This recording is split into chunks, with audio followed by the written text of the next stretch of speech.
Olá pessoal, graça e paz do Senhor Jesus seja com todos nós, uma ótima segunda-feira para todos. Hoje é dia 4 de março de 2024, seja muito bem-vindo ao nosso Imersão Bíblica, devocional diário de estudo das Sagradas Escrituras. E nesta segunda-feira nós vamos continuar aí a nossa imersão por Levítico.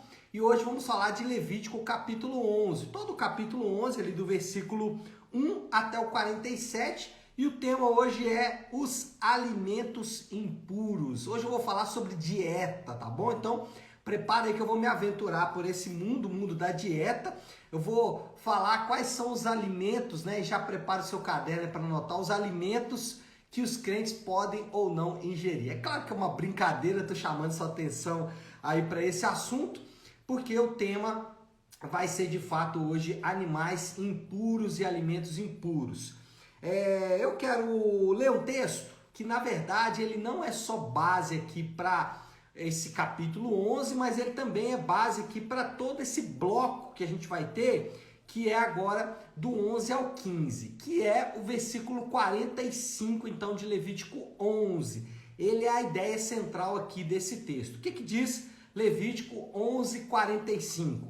Eu sou o Senhor que os tirou da terra do Egito para ser o seu Deus. Por isso, sejam santos, porque eu sou santo. Já diz que os próximos capítulos, do 11 ao 15, eles vão tratar da importância da pureza e da purificação cerimonial em Israel, especialmente ali no tabernáculo. Talvez essas instruções tenham sido necessárias por causa da morte ali de Nadab e Abiú. Vocês vão lembrar que na sexta-feira a gente falou aí desses dois indivíduos que foram consumidos pela glória de Deus. Então talvez por isso é que Deus vem aqui agora falando acerca dessas coisas que são impuras e que devem ser, obviamente por serem impuras, rejeitadas aqui no meio do povo de Israel. Mas o texto não fala isso, isso é possível, os comentaristas vão dizer que é possível. Então, nesse caso, é bom ter um cuidado aí nesse ponto que eu acabei de dizer.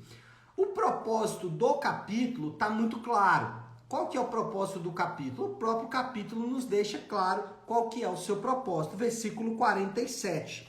Então, Levítico 11:47 diz assim: vocês farão separação entre o impuro e o puro, entre os animais que podem ser comidos e os que não podem ser comidos. Então esse é o propósito de todo o capítulo, falar sobre animais que podem ou não podem ser comidos, falar sobre a separação do que é puro daquilo que não é, do que é puro para o que é impuro, do impuro para o puro. Esse é o propósito aqui então do capítulo. E um dos propósitos destas leis dietéticas, todas essas leis dietéticas que a gente vai ter aqui em Israel, o propósito delas era sempre separar judeus e gentios. Esse é um ponto importante e daqui a pouco a gente vai abordar melhor. Mas a ideia aqui é separar povos gentios de judeus.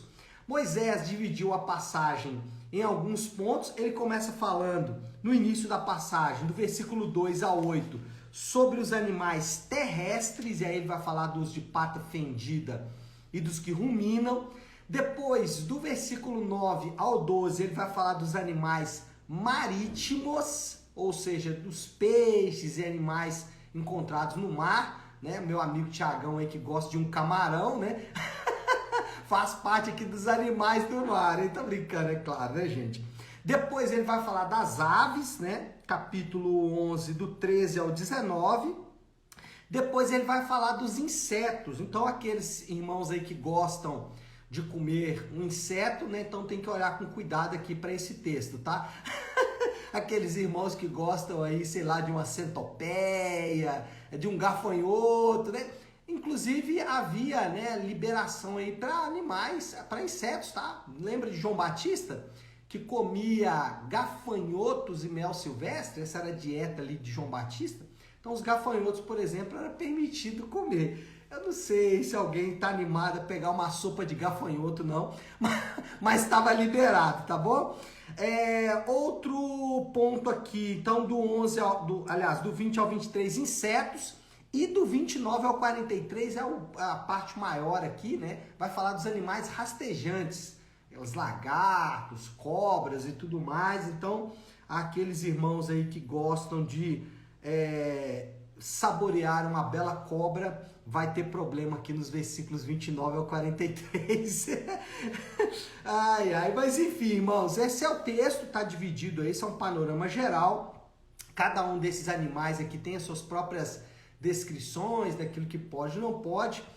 E eu quero já passar aqui para alguns referentes acerca do texto. Quais são as referências aí que a gente pode tirar? Quais são as aplicações que a gente pode tirar aqui desse texto? Primeiro é que as leis alimentares de Israel podem, notem aqui o termo que eu estou usando, podem estar relacionados com a preservação dos israelitas. Lembra que eu disse lá antes que a ideia que era separar judeus e gentios? Só que lá no Novo Testamento a gente aprende que a parede da inimizade que dividia judeus e gentios foi desfeita por Jesus. Então em Jesus não há mais judeus e gentios. Então essa é a primeira aplicação do texto aí. O objetivo primário dessas leis então foi desfeito.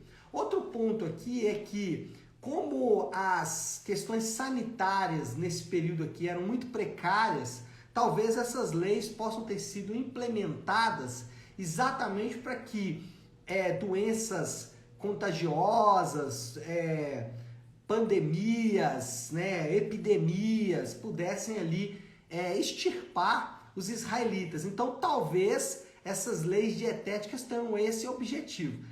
Ainda que eu tenho algumas reservas com relação a essa afirmação, que eu mesmo fiz, né? Porque se Deus quisesse preservar o seu povo, ele preservaria de qualquer jeito. Mas aqui talvez Deus está destacando a questão da responsabilidade humana, de que sim, ele é um Deus soberano, mas que nós temos que nos cuidar, e talvez aqui a ideia seja essa. Bom, Jesus lidou com essas questões, tá? Jesus tratou essas questões aí, as questões alimentares. Vamos ver o que Jesus falou? Se você puder aí, deixa marcado Levítico, mas se você puder, vá comigo para Marcos, capítulo 7, versículo de número 18. Marcos é o segundo evangelho, né? Capítulo 7, versículo 18. Jesus trata acerca dessas questões alimentares. Olha o que ele disse. Será que vocês não conseguem entender? Perguntou-lhes Jesus. Não percebem que nada que entra no homem pode torná-lo impuro?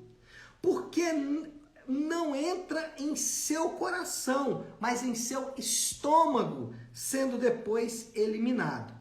Ao dizer isso, Jesus declarou puros todos os alimentos. Em outras palavras, Jesus ele desfez completamente essas leis dietéticas impostas aqui na antiga aliança. Pastor, então o que Deus falou que não serve para nada? Serve. Calma aí, irmão. Vamos continuar lendo o texto aqui. E continuou. Jesus não parou, continuou. O que sai do homem é o que torna impuro. Não é o que entra no homem, é o que sai dele, Jesus disse. Olha lá, 21.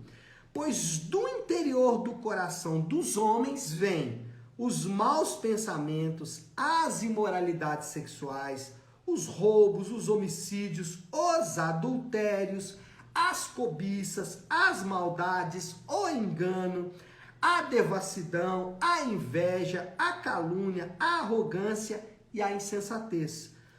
Todos estes males vêm de dentro e tornam o homem impuro. Então, o que Jesus quis fazer aqui foi primeiro dizer, olha, essas leis dietéticas, elas não têm mais sentido, mas elas não devem ser descartadas. Elas estão ali com um propósito. Mas, inicialmente, o que você precisa entender é que o grande inimigo do homem, porque aqui, irmãos, qual era o problema? Jesus disse, eles não compreendiam bem. Jesus começou dizendo, será que vocês não conseguem entender?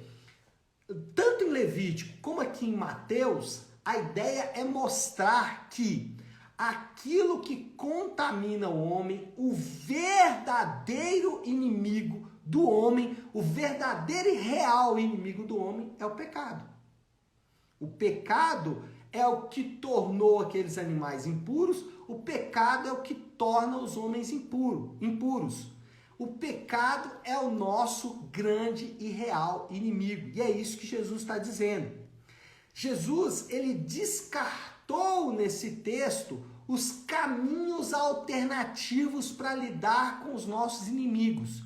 Quais são os caminhos alternativos para lidar com os nossos inimigos? Primeiro caminho alternativo que a gente trilha, o caminho social. Qual é o caminho social? É o caminho dos terceiros. Esse caminho social foi bem estabelecido aí em alguns anos passados, que vão dizer o seguinte, que o problema do homem essencialmente é a sociedade, ou é a sociedade que corrompe o homem. O problema do ladrão é que ele foi oprimido. Então ele rouba porque ele foi oprimido. Então isso é o que? O problema social. Mas isso acontece dentro de casa.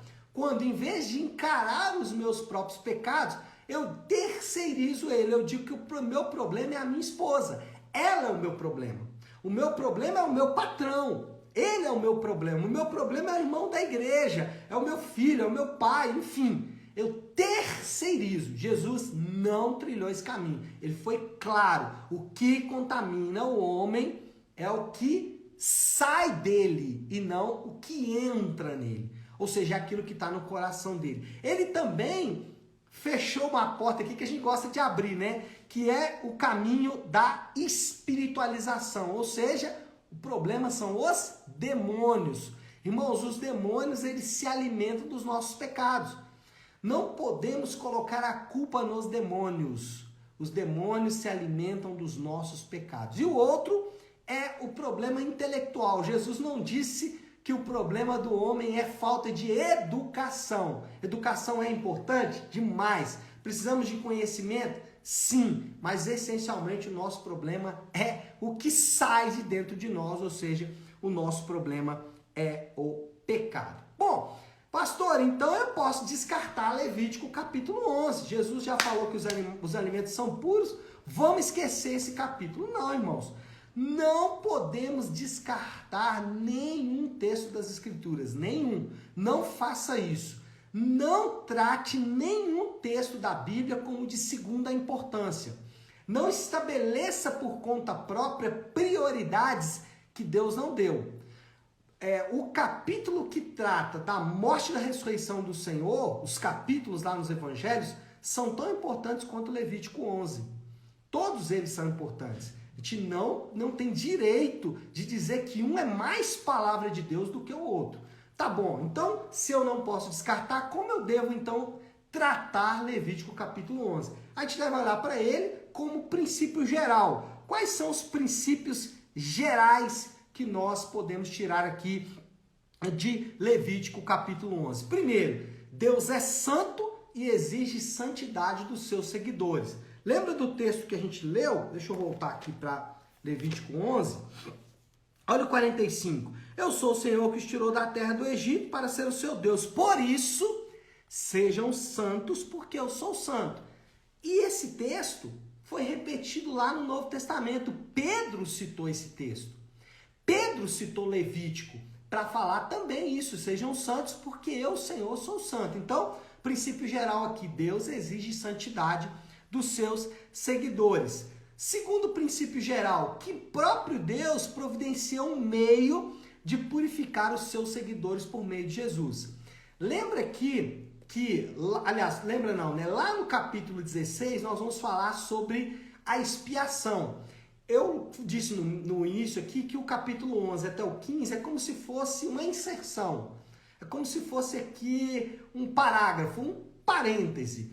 Nós estamos falando da impureza que aconteceu na Nadab e Abiú, e aqui parece que Deus faz um parêntese para dizer, olha, isso aqui traz impureza. E lá no 16 ele vai dizer como lidar com a impureza. E nós lidamos com a impureza por meio da expiação. Então Deus mesmo providenciou um meio, olha só, ele exige dos seus seguidores santidades, santidade, e ele providencia um meio para tornar os seus seguidores santos. E que meio é esse? A sua própria morte, a morte do seu Filho amado na cruz do Calvário, para nos purificar de toda a impureza. Olha só que lindo, né? O princípio geral aqui de Levítico.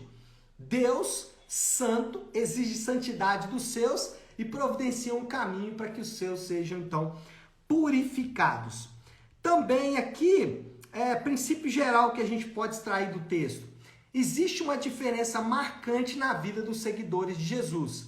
Os seguidores de Jesus, eles precisam ser marcados por um comportamento santo. Tanto no referente de Jesus, né, Marcos capítulo 7, como lá em Levítico, o que está em jogo aqui é um comportamento marcante. Então, os seguidores de Jesus precisam ter um comportamento diferente. Daqui a pouco eu vou falar mais sobre isso, rapidamente, claro, né? Outro ponto aqui, comida, né? Sempre presente a questão alimentar, né, gente? A refeição pactual é muito importante. A ceia do Senhor, a refeição que o povo de Deus faz junto, ela é muito, muito importante. E o último princípio geral aqui, ainda do versículo 45, é o princípio que eu gosto sempre de destacar, que os imperativos de Deus, eles sempre vêm antes uma afirmação. Qual é o imperativo aqui? Sejam santos porque eu sou santo. Deus está mandando, sejam santos. Agora, o que ele afirma antes? Versículo 45, tá? Olha aí, Levítico 11, 45. O que ele afirma antes? Eu sou o Senhor que os tirou do Egito para ser o seu Deus. Uau!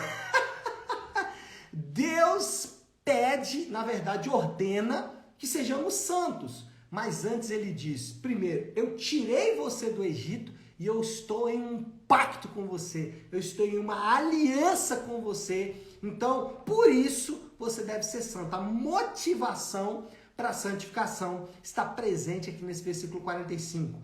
E aí eu volto lá para Jesus, né? Lembra que ele falou? Vocês não compreenderam bem. E nós não compreendemos bem também, né, gente? De vez em quando a gente patina aí nestas questões. Então, para finalizar aqui já para a conclusão, os alimentos impuros que os crentes devem rejeitar, lembra que eu falei para vocês que eu ia dar aqui a dieta de hoje, né? Então, os alimentos impuros que os crentes devem rejeitar são aqueles que procedem da natureza pecaminosa dos seus corações. Sabe o que eu e você precisamos evitar? E aí eu já passo aqui para o desafio do Léo dessa segunda aplicação. Qual alimento da lista de Jesus que eu preciso lidar hoje? Essa é a minha pergunta. Eu tenho aqui a minha própria lista, a minha dieta de hoje. E eu vou lembrar você aqui do que Jesus prescreveu e pensa aí, o que dessa dieta aqui precisa ser evitada? Ele falou, ó, maus pensamentos, imoralidade sexual, roubo, homicídio, adultério, cobiças, maldade, engano, devassidão, inveja, calúnia, arrogância e insensatez. Meu Deus! Que lista de alimentos calóricos, né? Meu Deus, que lista de alimentos aqui que Jesus faz. Esses aqui a gente tem que evitar, pessoal. Esses aqui precisam ser evitados. Eles procedem da natureza pecaminosa do nosso coração. Não vem dos demônios, não vem dos outros, não vem da sociedade, vem do nosso próprio coração. Não vem da nossa ignorância, né? Mas vem do nosso próprio coração. Tá certo, meu povo? É isso. Vamos orar? Vamos colocar tudo isso aí diante de Deus. Vamos fazer como eu faço toda segunda-feira, né? Oração do Pai Nosso, para a gente começar bem a semana aí. Se você puder, então, pare aí um instante o que você está fazendo e vamos juntos aqui buscar a Deus em oração, orando a oração que Ele nos ensinou, a oração do Pai Nosso. Pai nosso que estás nos céus, santificado seja o teu nome. Venha o teu reino, seja feita a tua vontade, assim na terra como no céu. Dá-nos hoje o nosso pão de cada dia. Perdoa as nossas dívidas, assim como perdoamos aos nossos devedores. E não nos deixes cair em tentação, mas livra-nos do mal, porque teu é o reino, o poder e a glória para sempre. Amém. Amém, pessoal? Daqui uns dias eu não vou poder tirar o óculos para poder fazer a oração do Pai Nosso, não, porque eu não consigo ler mais. Mas é isso, pessoal. Nós vamos ficando por aqui. Que Deus te abençoe. Uma ótima, uma excelente segunda-feira para todos. Uma semana abençoada. Fiquem com Deus.